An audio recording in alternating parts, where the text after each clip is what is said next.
जय श्री सीताराम जी महाराज की जय। अवध धाम की जय। जनकपुर धाम की जय।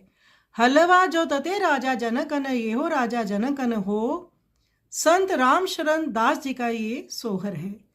सीता जी के जन्म का वर्णन करते हुए संत राम शरण दास जी कहते हैं कि जनक जी महाराज को हल जोतते हुए एक अनुपम कन्या मिली। सब और आनंद मंगल तभी से हो गया। वैशाख के महीने में शुक्ल पक्ष की 9वीं तिथि पर जन्मी किशोरी जी का नाम सीता जी रखा गया। सभी और पताकाएं द्वार पर तोरण बांधे गए। सारा नगर सजाया गया। सभी वेद पुराण जिनकी कीर्ति का बखान करते हैं वही सिया जी सुनैना जी की गोद में खेल रही हैं। मन सबके हर्षित हो रहे हैं। संत राम शरण दास जी कहते हैं कि मिथिला जी के राजा जनक जी के द्वार पर सभी स्त्रियां मंगल सोहर गीत गा रही हैं। तो बहुत सुंदर सोहर संत राम शरण दास जी ने गायन किया है। आइए इस सुंदर सोहर का हम श्रवण करें।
जोत ते राजा जनकन ये हो राजा जनकन